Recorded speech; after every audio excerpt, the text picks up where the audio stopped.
Previously on Land of the Free. Be asking for at least 5 non-negotiable reforms. 1, have ICE and CBP leave Minneapolis and not do this to any other American cities.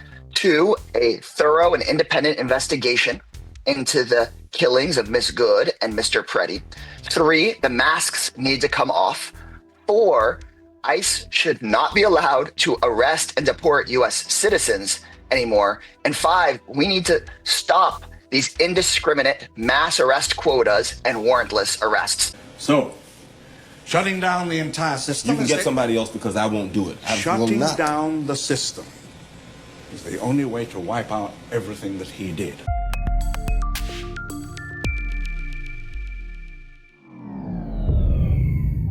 Greetings, good people. I hope all is well. I hope all is well with you all. As many of you may know, there's a possibility of yet another government shutdown because of the recent events out of Minnesota. Chuck Schumer and the Democrats have vowed not to pass the upcoming funding bill if it includes any additional funding to DHS under the current no accountability, no oversight platform. While some citizens are still reeling from the rising health costs that were as a result of the Democrats abandoning their last shutdown, I wonder if this is even a fight that citizens actually want Democrats to carry out. Let's check out the latest developments regarding the shutdown. In Texas, Democratic Congressman Greg Casar, a member of the House Oversight Committee and chair of the House Progressive Caucus. Congressman, you have called for the Senate to reject funding ICE. What do you think Senate Democrats should be demanding to get their votes? Senate Democrats have an opportunity right now to stop the chaos in Minneapolis and to make sure this never happens again. And so I think they should be asking for at least 5 non-negotiable reforms. 1, have ICE and CBP leave Minneapolis and not do this to any other American cities. 2, a thorough and independent investigation into the killings of Miss Good and Mr. Preddy. 3, the masks need to come off. 4, ICE should not be allowed to arrest and deport U.S. citizens anymore. And 5, we need to stop these indiscriminate mass arrest quotas and warrantless arrests. These aren't all the changes we need, but things like getting a warrant and taking the masks off are the kinds of common sense reforms that an everyday American could say, look, who could disagree with that?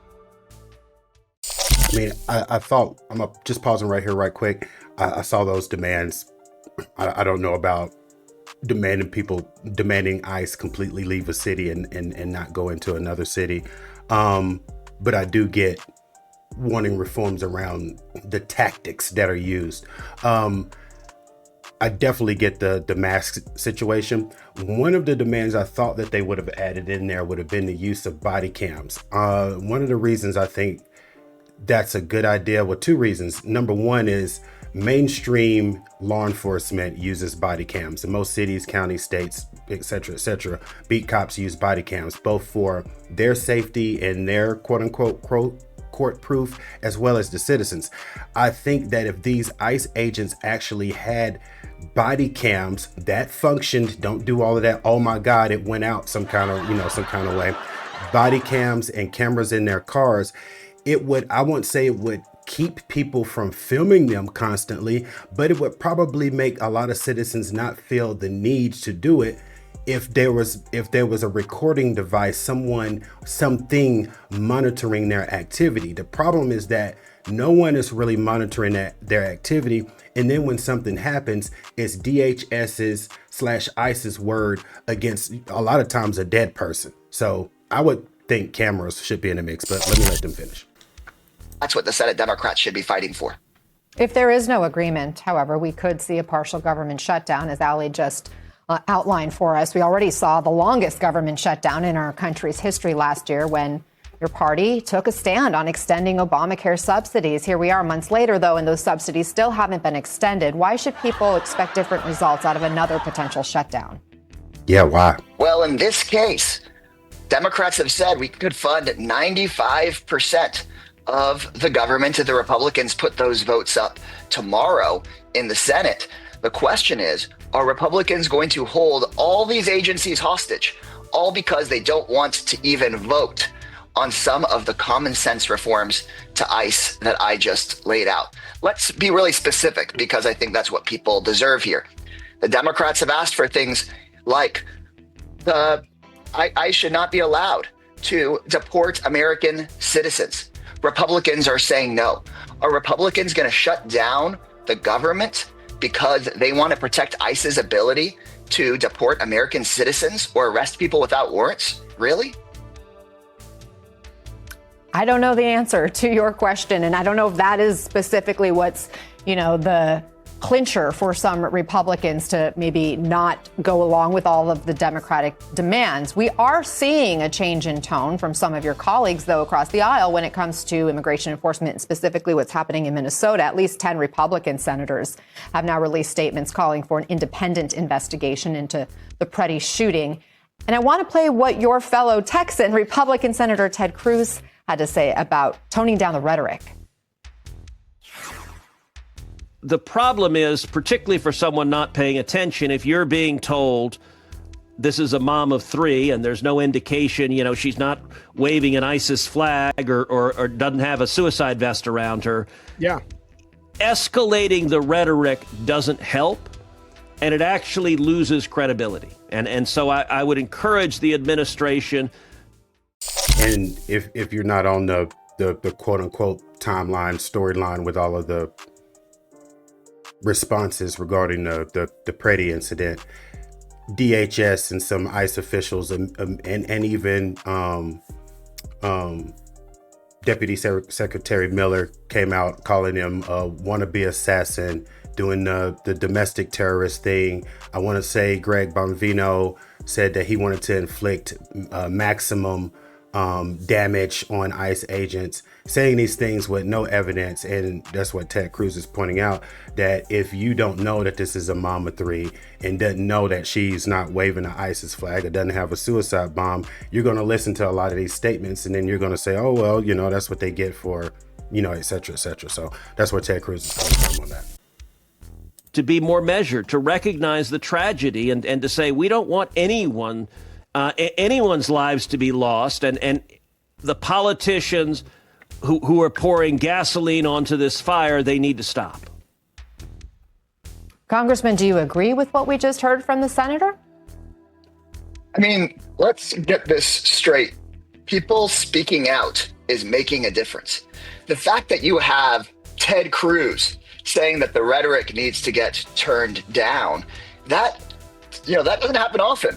Let's push him to actually have him say that it's the Trump administration and cabinet secretaries that he confirmed that called Miss Good a domestic terrorist. Let's get him there.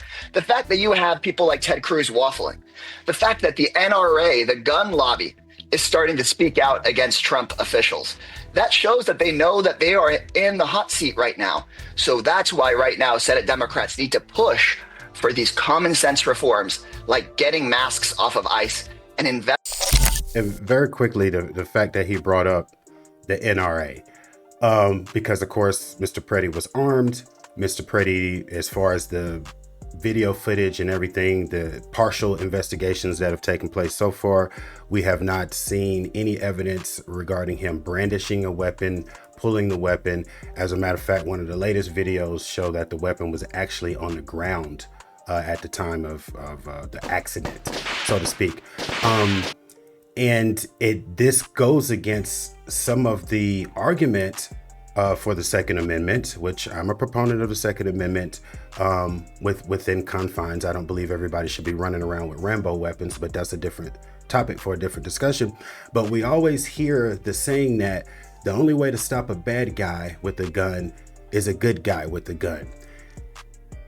Who is the bad guy and who is the good guy in this situation? But anyway, let the man continue. Investigating thoroughly these needless killings. This is the time we need to push on those Senate Democrats and hold Republicans like Mr. Cruz accountable to not just waffle and actually say out loud that it was cabinet secretaries he confirmed, like Kristi Noem, who are calling U.S. citizens terrorists. Texas Congressman Greg Casar, thank you very much for being with us. All right, very quickly, let's check out some other statements made by some prominent Republican lawmakers. Aside from Ted Cruz, all right, we have Representative Mike Lawler, Republican out of New York, in the New York Times opinion piece on the 27th. Representative Lawler stated that ICE and Customs and Border Patrol should reassess their current tactics following the death of Alex Preddy. All right. Senator Lisa Murkowski, Republican, Alaska, on the 27th, she's called for an independent investigation into the accident, stating that ICE agents do not have carte blanche in carrying out their duties. All right. Senator Bill Cassidy, Republican, Louisiana, on the 25th, Cassidy stated that the credibility of ICE and DHS are at stake after the accident in Minnesota, calling for a full joint federal and state investigation. Representative Nolan West, Republican of Minnesota, as a state representative, West expressed reservation about the federal show of force in Minnesota, calling for the ICE surge to end and questioning the training of personnel for crowd control. So, is this a fight that you want the Dems to have? Are you willing to endure some tough times for this fight? Do the Dems have the mettle for the fight? Engage and let me know. Until next time, good people, peace and stay informed.